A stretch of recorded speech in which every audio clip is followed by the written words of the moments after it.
വിജയം. ഈ ഒരൊറ്റ വാക്കിൻ്റെ പൂർണ്ണതയ്ക്ക് വേണ്ടി വെമ്പൽ കൊള്ളുന്ന ടീമാണ് കേരള ബ്ലാസ്റ്റേഴ്സ്.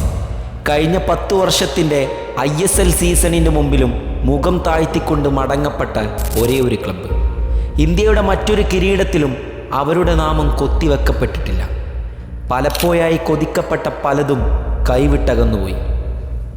അതെ, നിർഭാഗ്യമല്ലാതെ മറ്റൊന്നും സംഭവിച്ചിട്ടുമില്ല. എന്നാൽ ഇന്നിതാ ഡ്യൂറൻഡ് കപ്പിൻ്റെ ഒരു ക്വാർട്ടർ ഫൈനൽ അംഗത്തിന് വേണ്ടിയിട്ട് ഞങ്ങൾ ഒരുങ്ങി തയ്യാറാവുന്നു. എതിരാളികൾ വമ്പരായ ബാംഗ്ലൂരുവാണ്.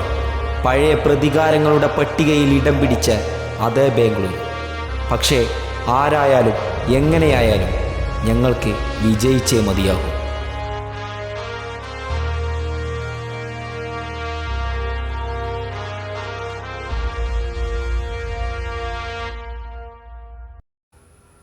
ഇന്ത്യൻ സൂപ്പർ ലീഗിൻ്റെ പ്രതികാര പോരാട്ടങ്ങളിലൊന്നാണ് Bengaluru FC versus Kerala Blasters.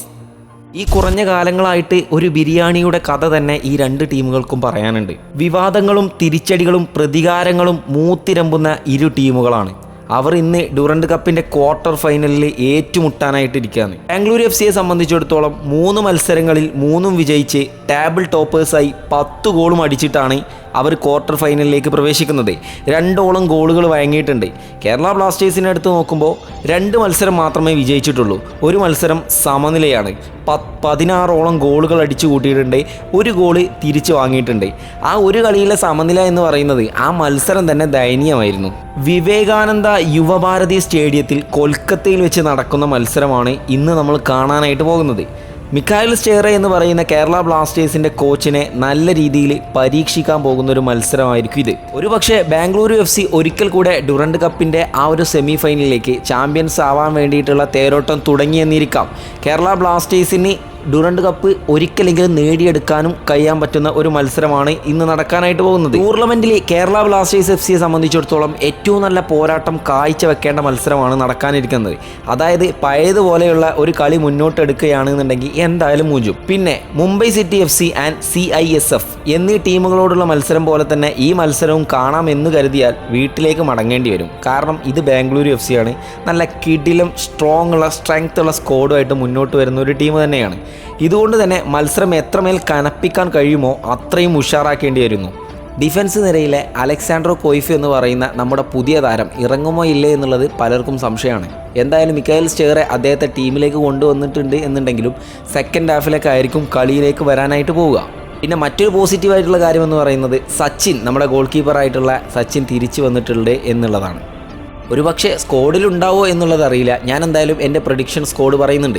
Bengaluru FCയെ സംബന്ധിച്ചിടത്തോളം ഓല് ഡ്യൂറൻഡ് കപ്പ് കളിക്കുന്നതും മികച്ച ടീമായിട്ടാണ്. ഇപ്പോൾ ഡേസ് ഉണ്ട്, ജോവാനോവിച്ച് ഉണ്ട്, പെഡ്രോ കാപ്പോ ഉണ്ട്. അങ്ങനെയുള്ള പല താരങ്ങളും അവർ മിന്നിത്തിളങ്ങുന്ന താരങ്ങളായിട്ട് അവരുടെ ആ ടീമിലുണ്ട്. ഇന്ത്യൻ താരങ്ങൾ അതിന് പുറമെ വേറെയുണ്ട്. അപ്പോൾ ഇതെല്ലാം കൂട്ടിക്കുറച്ച് നോക്കുമ്പോൾ പഴയതുപോലെ കേരള ബ്ലാസ്റ്റേഴ്സ് കളിച്ചാൽ മുണ്ടും മടക്കി ഓടേണ്ടി വരും. പ്രത്യേകിച്ച് ആരാധകർക്ക് പിന്നെ തലയിൽ കൈവച്ച് നടക്കേണ്ട അവസ്ഥയായിരിക്കും. ഇനി നമുക്ക് ബ്ലാസ്റ്റേഴ്സിൻ്റെ സ്ക്വാഡ് ജസ്റ്റ് ഒന്ന് നോക്കിയേക്കാം.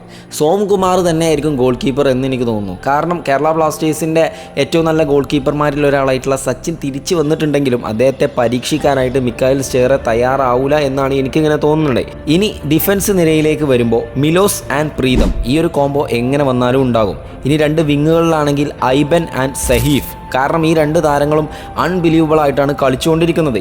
ഇനി മധ്യനിരയിലേക്ക് വരുമ്പോൾ തന്നെ അസറിനെയും ഫ്രെഡിയെയും അഡ്രിയൻ ലൂണ ക്യാപ്റ്റൻസിയും അണിഞ്ഞിട്ട് അവിടെ ഉണ്ടാകും.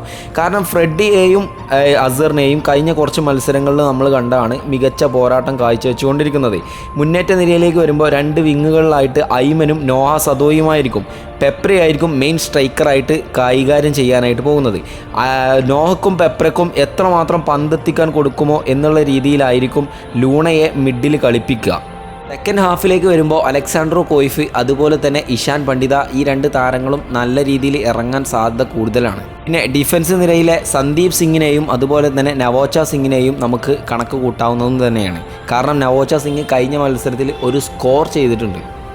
സോ ഇന്നത്തെ വീഡിയോയെ പറ്റി എന്താണ് നിങ്ങളുടെ അഭിപ്രായം എന്ന് ജസ്റ്റ് കമൻറ്റ് ചെയ്യുക. അതുപോലെ തന്നെ നിങ്ങളുടെ പ്രഡിക്ഷൻ സ്കോഡും അതുപോലെ സ്കോറും ജസ്റ്റ് അടിയിലൊന്ന് കമൻറ്റ് ചെയ്യുക. സോ ചാനൽ സബ്സ്ക്രൈബ് ചെയ്തിട്ടുണ്ടെന്നുള്ള ബെല്ലൈക്കൺ മറ്റൊരു വീഡിയോയിൽ വീണ്ടും. ബൈ.